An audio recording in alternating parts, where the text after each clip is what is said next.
on an all-new Dr. Phil. A Glamour model claims she was kidnapped. I woke up when I was in a duffel bag. And abducted to Italy. Your abductor takes you shopping in the village. The locals reported you laughing like a happy couple. I wasn't laughing. They found DNA in the sheets. It didn't involve me in his sexual act. Why do you think people are speculating that you faked this kidnapping?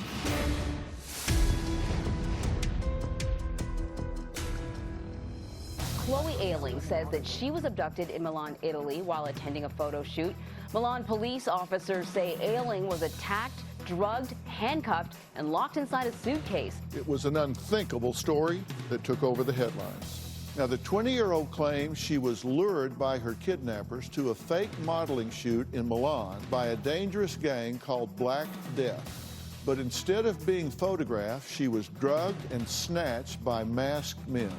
Take a look. This is a reenactment by an Italian policewoman. Chloe was driven to this remote farmhouse where she was told she would be sold on the so-called dark web. These were the photos used to sell Chloe. The starting price for the beautiful model, $300,000. Chloe says she was handcuffed to a dresser for a week. A police source told me that initially they had little idea about what they were dealing with. The whole thing was bizarre, something they had never come across before. The model says she was detained for 6 days until her captor discovered she was a mother. For some reason, the kidnapping was suspended. The woman was taken by one of the kidnappers to the British consulate in Milan. Soon after what seemed to be a miraculous release, suspicious details began to emerge. Was the model lying about her ordeal? Was she actually in on it? During 13 long hours of questioning by police, Chloe never once mentioned that her alleged captor took her out in public. In fact, she was seen shoe shopping, laughing, and eating with the man she claims was threatening her life. Now, is she a victim or is she lying? In a daytime exclusive, Chloe is here telling her story and answering the question, did she fake being kidnapped? Hello. Chloe, Dr. Phil. Nice to meet you. How are you? I'm okay, thank you. All right. Well, I have been reading so much about your ordeal, but in your own words, can you tell me what took place? I was booked for a shoot in Paris in April by my ex-agent. And I was supposed to go to the studio, but then the hotel reception got a call from the photographer because all the camera equipment has been stolen. There's been a burglary overnight, so the shoot can't take place anymore. The person that booked you was someone named Andre? Andre Lazio, yeah. And they paid the fee in advance, 600 pounds? Yeah, to my agent, yeah. And Andre told you he was Italian? Well, on the emails it said Italian temper in the heart of France, something like that. So this was on what date? It was the 20th or the 21st of April this year. So you go home, then what happens? A month later, in May, Phil calls me saying, you've been rebooked for the same shoot, but in Milan this time, by Andre. So you fly London to Milan? Yes, on the 10th of July. Then the shoot is scheduled for July 11th, right? July 11th, yeah. All right.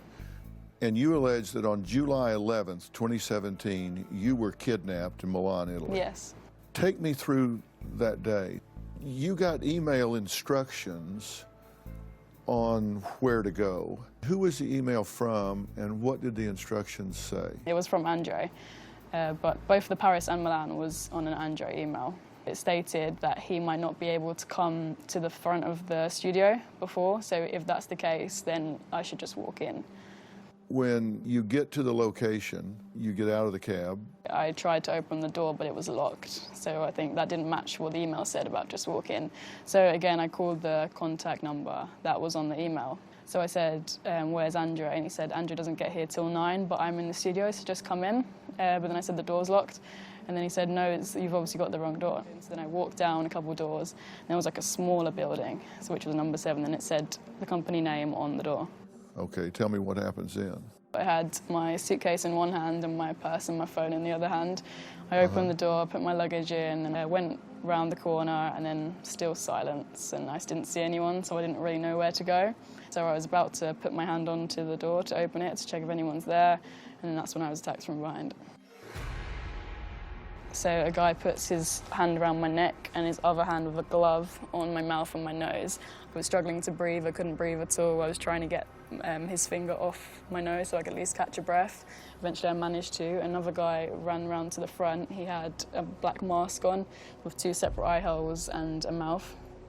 And he was holding a syringe to my arm. So I was trying to fight back, trying to kick about, but I couldn't fight off 2 grown men, so they managed to tackle me to the ground, and then eventually the syringe went into me, and then that's when I lost consciousness. And show me on your arm where the syringe went in. It was here. Right in here? Yeah. How long did it take for you to go unconscious? Straight away. Did you ever find out what they used? Ketamine. And how do you know that? Lucas, the one posing as Andre, told me it was ketamine while I was being held, but then it was found in my hair sample that the police take. Lucas is Andre. Yes. And but at the time, I only knew him as Andre. I found out his name through the police reports. Okay.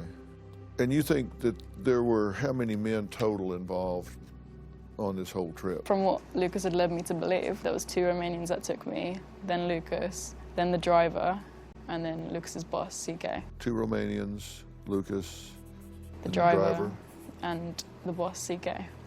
And you don't think that's true?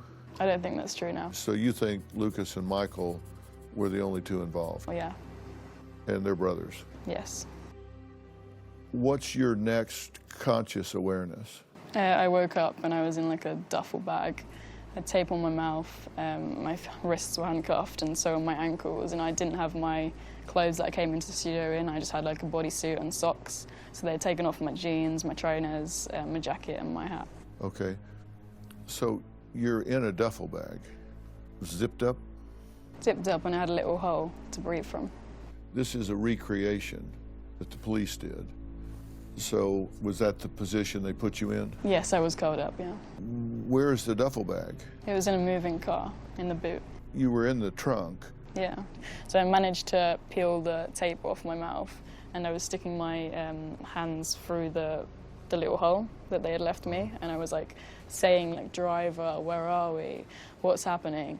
I was just trying to get the attention of the driver, and it took a while before the car actually pulled over. What happened when the car stopped? 2 masked men came round the back of the car, opened the boot, literally didn't say anything, and put my hands back in the bag, put the tape still over my mouth again, and just secured me more.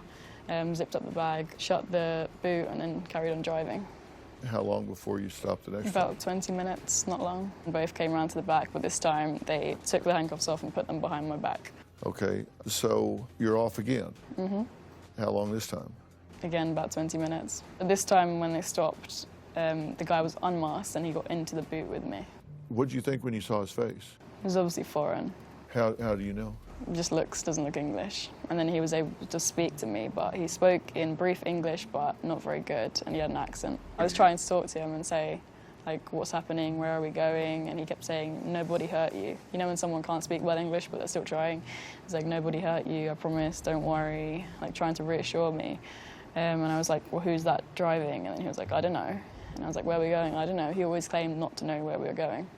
Did it occur to you that if a kidnapper lets you see his face, that's because you're not going to get away?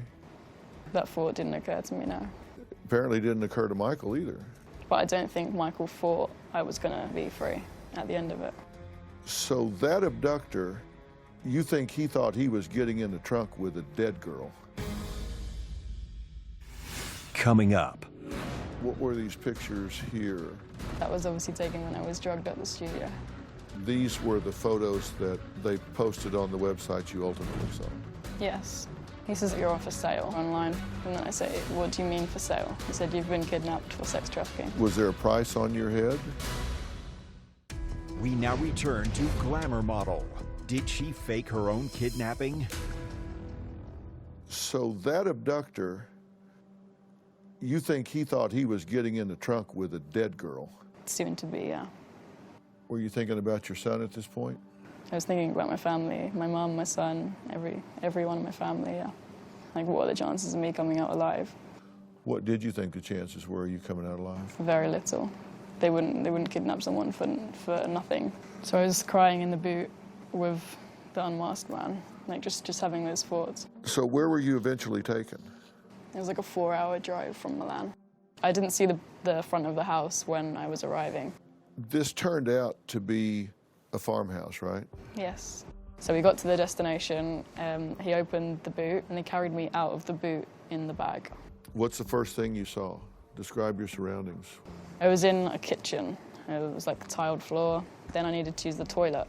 So the unmasked man led me upstairs and took me to the bathroom. He had to stand in the bathroom with me while I used it. And then we step out and there's a sleeping bag and then a chest of drawers. And the masked man points to the sleeping bag. Did they take your restraints off for a little while? I had my ankle ones on while I was going to the toilet, but they took my hand ones off. Okay. And then as soon as I lay on the sleeping bag, the unmasked man was instructed by the masked man to put them around so that I was attached to the furniture. Did they leave you alone then?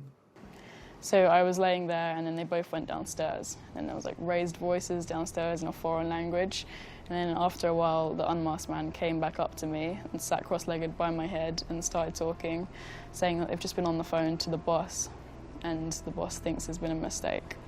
So he's going to come all the way over to the house and sort everything out, but this guy has got to go. He said he's got to go for another job. But at that time, he was the one that was, you know, reassuring me in the boot. Like, then I would have been left with this masked man downstairs. And I didn't want that to happen, so I was like, you have to go. And then he was like, yeah, I've got to go, but nobody hurt you. He still kept saying that. And then he went downstairs, and that's the last I saw of him. Ever? Yes. Okay. Why do you suppose they were giving you a play-by-play? I mean, coming up telling you, well, we got the wrong person. I don't know. Boss is on the phone. I need to go. I don't know. What did they tell you about why you'd been kidnapped? And then it took some time before he came up to me, and he sat on the single bed beside me. Who came up and sat by you? The boss. Did you recognize him? I didn't recognize him at first, no. Did you recognize his voice? No. Why did he tell you you'd been kidnapped? Well, he said, I don't know if you remember, but I briefly met you in Paris. He was Andre. He said he was Andre, yeah. Like, he was the one that I met. But you didn't recognize him? No, he had sunglasses on at Paris airport. So I just didn't connect the faces. But once he told you, did you remember? Once he told me, yeah. What does he say? He says, I've just seen your advert, you're online for sale. And then I say, what do you mean for sale? And then he explains about sex trafficking. He said, you've been kidnapped for sex trafficking. Was there a price on your head? It was 300,000 starting bid, US dollars. What were these pictures here? So that was obviously taken when I was drugged at the studio. That was not when I was conscious because I don't remember the photos being taken. Okay. And then the second one with the thing on your stomach there, what was that? That was the Black Death logo, and then underneath it was emails of how you can contact Black Death to buy me. Who did they tell you Black Death was? A massive criminal organization that doesn't just do kidnapping, it does all crimes like drug, hitmen. Had you ever heard of them before? No. What do you think as you look at those pictures? When he first showed me, I didn't even want to look at them too much because, like, just seeing like my eyes and like my hands are all weird. It's horrible to look at. Yeah. Like the discoloring on my neck, and they actually took my hair out. I had my hair up in a cap. And these were the photos that they posted on the website you ultimately saw? Yes. What did they tell you about sex trafficking? Did they tell you how this works? But he said there had been a mistake because basically in Paris, he said he aborted the shoot because he had checked my Instagram and seen that pictures of me with my son and pictures of me pregnant. So the Romanians showed him that and he looked down on my Instagram and said, no, this cannot happen. It's against Black Death's rules to sell pregnant people, young mothers, people with STIs or a terminal illness. That's their rules? So that's why he said he aborted the shoot in Paris. That is the rules, because it devalues the females. It wasn't like a moral code, you're just not worth as No, much. no, it's just you're not worth. Like he was saying, virgins sell for the most, and it's between 14 to 20-year-olds, so you're at the high end of the spectrum. So did he tell you how much girls typically go for? They start at anything between 300,000, but virgins will go up for over $1 million because they're the most valued, and the younger you are, the better as well. So they got the wrong woman. Are they going to let you go? That's what I said. I said, so if you got the wrong person, why can't I just go? And then he said it's not that simple, despite the young mother rule, because they had already asked the clients, do you care that she's a young mother? And they had said no. They were, Black Death were willing to sell me, but he said he's strongly against that. So I would have to pay my way out before the auction, which takes place on Sunday. You have to buy yourself. Yes. Before Sunday. Yes. So you got to come up with 300 grand. Yes. What'd you think about that? He was still on my side at this point. He said, because I'm so against the rule, I will be willing to pay some of the ransom, but it's not allowed to come all from me, even if I wanted to, because Black Death won't allow that. It has to come from me as well, because it's not fair on the clients that he would be able to buy me out. He's actually going to pay money to free you? Yes. He claimed money isn't an issue for him. He said he's worked there for 5 years. He's earned $15 million in those 5 years through assassination. So he's a hitman? Yes. So how much did he say roughly he was going to chip in? $250 and I pay $50. How were you supposed to do that while you're in captivity? He said, what do your family have to offer? Then I said, not much. Like, I don't come from a rich background. And he said, what about Phil? Your agent? Yes. And I said, Phil doesn't have money either. And then he says, well, can you give me 3 names of people you think will help you out in this situation? He sent the 3 names to Phil. And Phil, it was up to Phil to contact the names to gather the money before Sunday. Did somebody stay with you 24/7 watching you? He was the only person during that time. Okay, because you never saw Michael again. No. So the only other person you saw after Michael left was the person that presented himself as Andre, that we now know to be Lucas. Yes. Okay. And he stayed with you 24/7? No, he would go out sometimes to do email checks because he'd have to go down the mountain to do the email checks, so it would take about half an hour. And what did he do with you while he was gone? Well, at the first I was still chained, and then from the second day I was allowed half of the bed. Up till then you were sleeping on the floor on the sleeping bag? Yes. Did somebody sleep in the bed with you? Lucas, on the other side of the bed. Like, I had half, he had half. It was like divided by blankets. I had like a red one, he had a yellow one, and we just kept to our sides. Were you afraid he was going to sexually assault you? He said he can't touch women because it devalues them, and that is death penalty if anyone in Black Death actually touches women. So he was always asking, did the Romanians rape you? Did they touch you in any way? I was like, I don't know, I was unconscious. So there are lots of ways to sexually assault someone without having sex with them. You weren't concerned he would do anything? He didn't. But were you worried about it?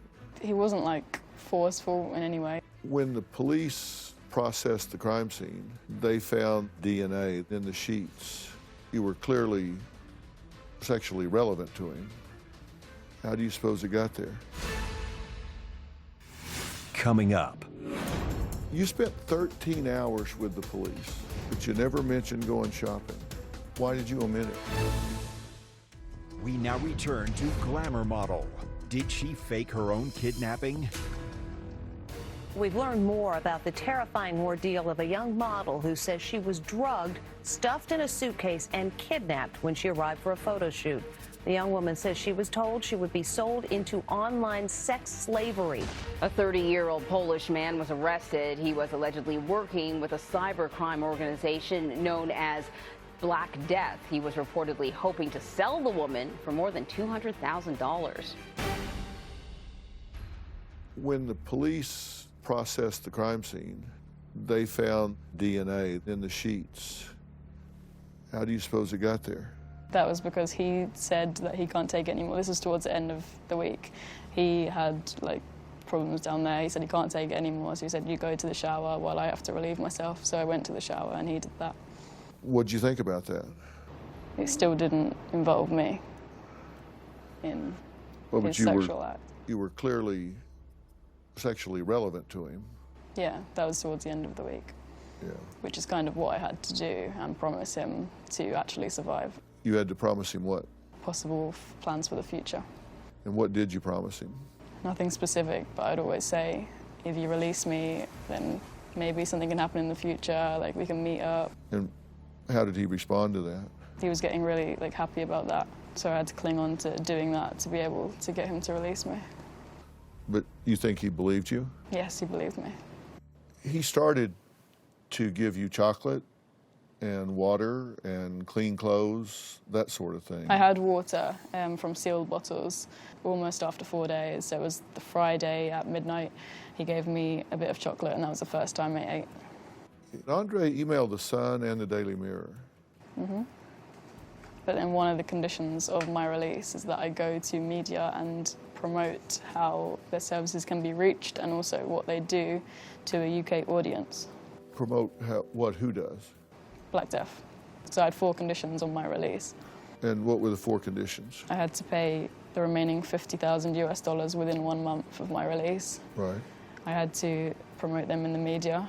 Me and my family cannot speak badly about Black Death in any way, and I must end any police investigation on the return in my home country. While you were still there, did you ever leave the house with him? I was taken on the Tuesday, and on the Sunday I left the house. What'd you do? I went to the village and went into like a hiking store, and then a grocery store, and then back to the house. The locals reported to the police that you seemed comfortable and laughing and I wasn't laughing, like but a happy couple. I wasn't laughing, but I was always having to keep him on side, keep him happy. That was like my only focus and goal, is to make him happy and not cross him in any way. Because I was on the Saturdays when he told me that he would take me to the consulate, and he said his original plan was to drop me 20 minutes away. So he said, you need to get some shoes because I didn't have anything. He gave me a Polish tracksuit that I could wear and put on, and I did that when we went to the village. Did that seem odd to you that a girl is missing, and in this age of the internet, pictures everywhere, that he's going to take you and go waltz into the village and shop around? But he had brainwashed me the whole time before that, because this was at the end of the week. So he spent the whole 5 days, all of this talking. I was completely brainwashed into believing that Black Death was like the biggest criminal organisation, and that even if I managed to escape successfully, they would still come and kill me. But did it strike you odd that he would take you out in public? It was like a really small village. It wasn't anywhere major. You spent 13 hours with the police because you said you broke the rule and answered questions. Yes, I was just sitting in that police station thinking, why am I doing this? Why am I answering the questions when I'm just going to die? Because he was saying that they rule the police, they're higher than the police, that they can never find them, they use untrackable technology to get to these places. You spent 13 hours with him, but you never mentioned going shopping. Coming up.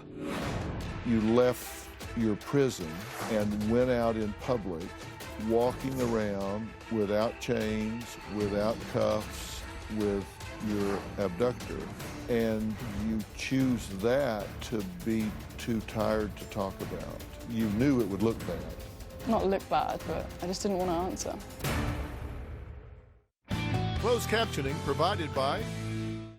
We now return to Glamour model. Did she fake her own kidnapping? When Glamour model Chloe Ayling described her horrendous ordeal at the hands of depraved kidnappers in Italy, it created a global media storm. The 20-year-old mother from London told Italian police she'd been drugged, handcuffed, gagged, and put in a bag in the boot of a car. Chloe believes her captors wanted to auction her as a sex slave on the dark web, but she was released after 6 days. In the week that followed, many questions were asked about the validity of Chloe's claims, with some even suggesting her kidnap was faked. Despite eyewitness reports of her shopping for shoes with her alleged captor, Chloe's lawyer insisted she was scared for her life. You spent 13 hours with the police, but you never mentioned going shopping. I know, that was because it was on the Sunday. That was at the end of, that was about the 10th hour, and it was a 13-hour interview, so I brushed it off. I just said, I don't know. What was the question that you said, I don't know to? How did I get the tracksuit I was wearing and the shoes? I just he said he gave me the tracksuit and I'm not sure about the shoes. And then the prosecutors came in at the end and said they had spoken to the lady that owns the shoe shop, and she confirmed that I was with him, and then I admitted it straight away. Why did you omit it? Because I was just so tired. I knew that would amount to more questions, and I just literally couldn't even keep my eyes open. It was the end of the interview. Out of everything that took place, a kidnapped victim going shopping with their abductor. But it wasn't shopping like everyone makes out it to be. It was literally just going into a hiking store to grab the first pair of shoes we saw in order for me to go back to the consulate on Monday and walk the 20-minute journey he planned for me to walk because he didn't want cameras to catch his face. That's all it was. That's shopping. I mean, you left your prison and went out in public, walking around without chains, without cuffs, without anything, with your abductor, and you choose that to be too tired to talk about. What happened to me is so serious, and then that, like how the media's portraying it, makes it sound not serious. But they don't realise that it was the 5 days of like complete brainwashing, staying in the house after all that's happened. So you left it out on purpose? No, I was tired, and so I just brushed it off. Well, I admitted it straight after when the prosecutor came in. So you knew it would look bad? Not look bad, but I just didn't want to answer. So it wasn't just that you were tired. You thought, if I tell them this, they're going to think, well, hell, they went shopping in the village. Because no one can understand it unless you've actually been through that, like how powerful the brain is and what you actually are led to believe. Like, people don't understand that. It's easy for people to say, why didn't she try and escape? But it's really not that easy when you're in that situation. Bars are not just iron. A prison can be mental. So I can understand you feeling tethered to him, but I don't understand why he would take a risk of taking you into town. Oh, that was because on the Saturday, you know, when Phil made contact saying he's got the 20,000, he said that Black Death think they can get more from Phil now, that he's managed to get that. So they're going to try and do that, so they might have to keep me there for longer. And then that's when I just completely broke down on that Saturday. Like, I was like, I could not stay here for any longer. I just was crying all day. I was so down. He felt sorry for me and he said, all right, it's fine, I'll release you on Monday. And then he admitted that we are still in Italy and we're not as remote as he made out it to be, so he can take me to the village in the morning. So he was doing this to console you? To help me, yeah. Do you think he was in love with you? Towards the end, yeah. Toward the end, were you affectionate with him? Not physically. You didn't manipulate him in that way? Not physically. I would always say that I can't do anything like that. I just want to be released. I want to see my family. And if you do that, that's what made him look forward to the future. You made him believe that if he released you, then you would sleep with him. You would have a romantic relationship with him. Then what happens? And then we go back to the house, and this is when he spends the whole day waiting for the official release letter. It can't just be a normal, like, bye. It's got to come with the conditions, why I had been released, and everything. So he was waiting for this, and that eventually came at about 6 o'clock in the evening on Sunday. Who sent the email? Black Death. And what did it say? It said, I'm being released as a huge generosity of Black Death. And then it said the reason for my release was that I'm a young mother and I should not have been lured into kidnapping, and also because one of the well-respected men of Black Death was standing up for me. So you've got the letter, now what? So that was my official release, but he said he'd take me back on the Monday morning because that's when the consulate opens. The letter came in about 6, you said? Mm-hmm, yeah. So there was 4 hours before you went to bed. What'd you do? Just the same as any other day, just lying on the bed. Talking? Talking. About what? Just general stuff. He was always telling me about what Black Death does, just stuff like that. Did you think, it's only 6 o'clock, let's go? Yeah, because he said he'd take me on the Monday morning. I wasn't going to disobey that. Okay, so you get up Monday and off you go.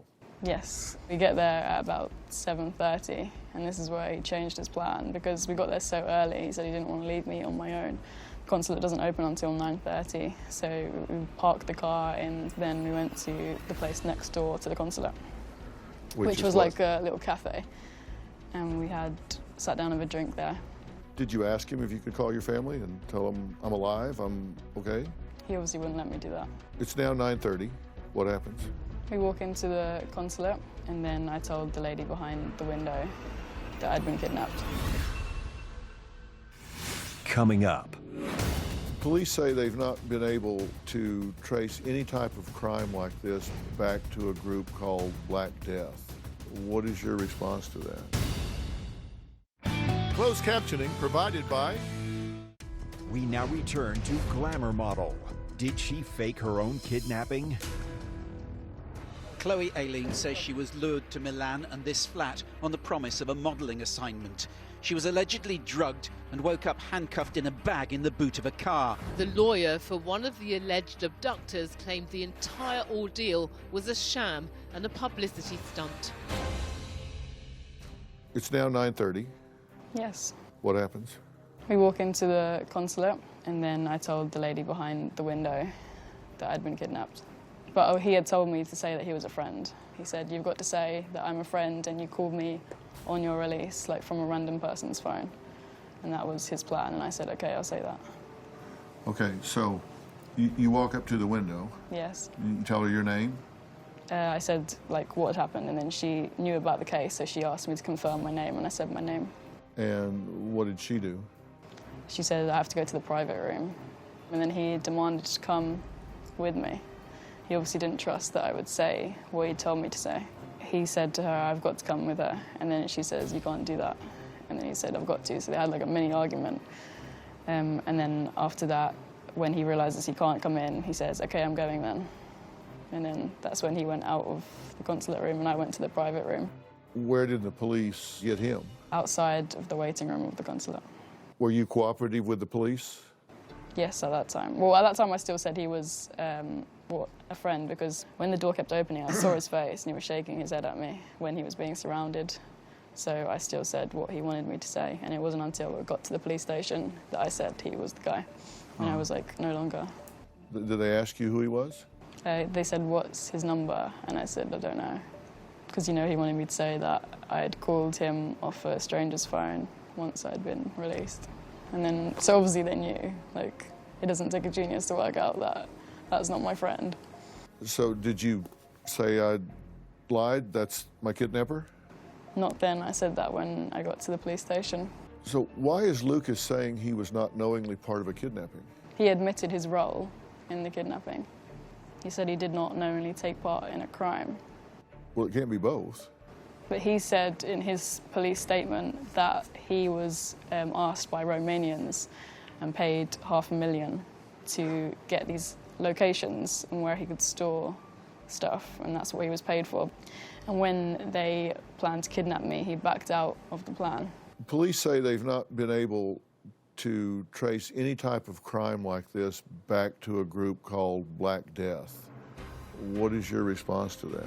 Well, that's why I'd been so calm when I went back to the UK, because an investigator came into my apartment and he'd said, we know the whole truth behind the investigation, so you don't have to be as fearful as you are now when you go back to the UK. And that really did calm me down, because that whole 3 weeks I was thinking, I'm still in Milan, like, people are going to get me from that organisation, they must know that I'm still being kept here. Lawyers for the alleged captor say the entire case could be a sham and invented as a publicity stunt. What's your reaction to that? Coming up. This is a mafia hitman that has made $15 million blowing people's brains out. But he's going to pay $250,000 to set you free. That doesn't strike you odd? We now return to Glamour model. Did she fake her own kidnapping? Lawyers for the alleged captor say the entire case could be a sham and invented as a publicity stunt.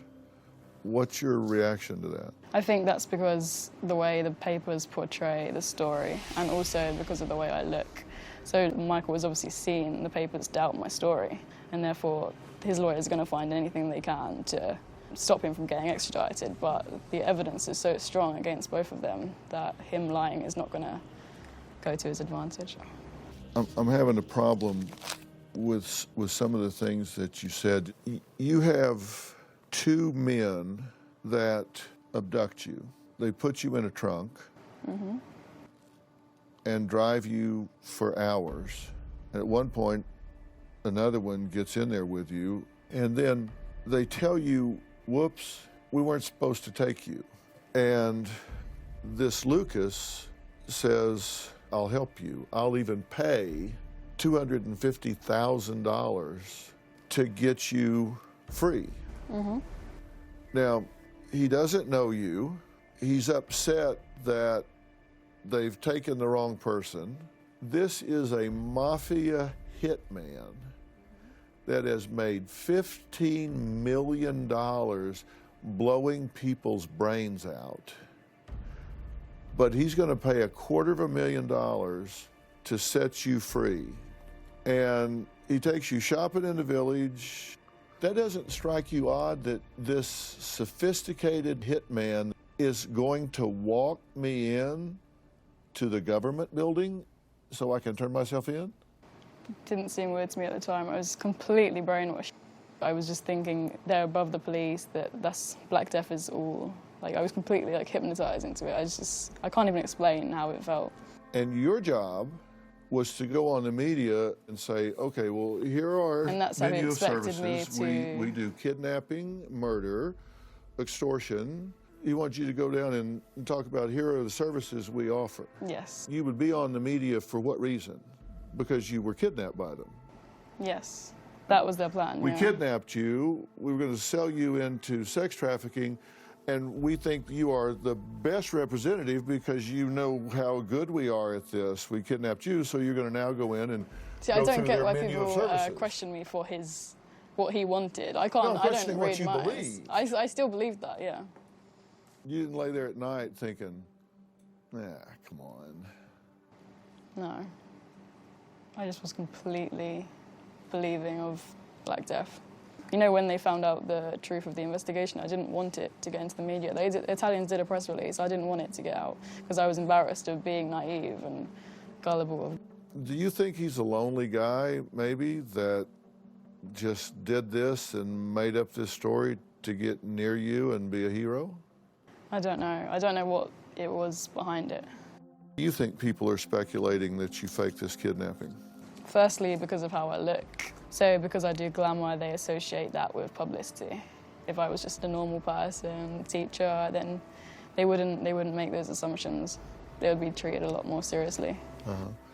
Well, you came here today, certainly an image. I mean, you're... Yeah, I'm not going to change what I look like because I was kidnapped. The change that I have made is not having my ex-agent anymore because of what he did, and he didn't do the checks, and that is why I was kidnapped. I almost lost my life because of this guy.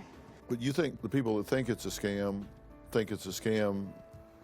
because you're young and attractive, not because... And because of it's how bizarre. It is a bizarre story. Like, and not even, because you even I failed to think tell the it's police bizarre. that you went shopping with the guy and all of that. Yes. People are questioning me for their methods that they used, saying why would he walk into the consulate, why would he do this? But how am I to answer for that when he can make up such detailed lies? When his defense lawyer said about the publicity stunt, that was front page news. But then when the judge decided that he should be extradited, there was only a tiny little article about that. And if they were to actually lay out all of the evidence that Italian police have against the brothers, as opposed to always picking out stuff in the story that doesn't look normal to the public, then people would have a different view on this completely. Let me say something to you that is just in my DNA that I have to say. Coming up. If this was a publicity stunt gone wrong, the time to say so and stop this runaway train is now. Closed captioning provided by... Let me say something to you that is just in my DNA that I have to say. I absolutely understand how mind control works and how you can have leverage over someone mentally, and by creating, either real or imagined, a risk-reward ratio circumstance where you can sit there and say, I can make a run for it and have a 2% chance of escape and a 98% chance of getting caught. If I get caught, I have a 100% chance of being assassinated. I think I'll stay here and try to get out of this some other way. Yeah. and go with me here theoretically, if you were involved in this in any way, if the media is right that this was a publicity stunt gone wrong, Michael and Lucas and their lawyers are going to come after you to prove that. If this was not real and that comes out later during trial, now you're talking about perjury and fraud and a whole lot of very serious crimes. So if you guys hatched a plan and it went really badly, then the time to say so and stop this runaway train is now. No, it's 100% real, and the truth will be revealed at the trial. Thanks for telling your story. Thank All right, best of luck to you. Thank you. Now, despite her detractors, Chloe stands by her story and says she is working to recover from what she says was a terrible nightmare. Now, I must point out that Chloe was willing to answer any questions that I posed. She never hesitated when telling her story. Lucas Herba remains in custody in Italy. He is charged with kidnapping. His brother, Michael Herba, is also charged with kidnapping. Lucas' attorney maintains this was a publicity stunt and that his client did not knowingly take part in any crime. So we're going to leave you to draw your own conclusion. For more information, you can go to drphil.com. Thanks for watching. We'll see you next time.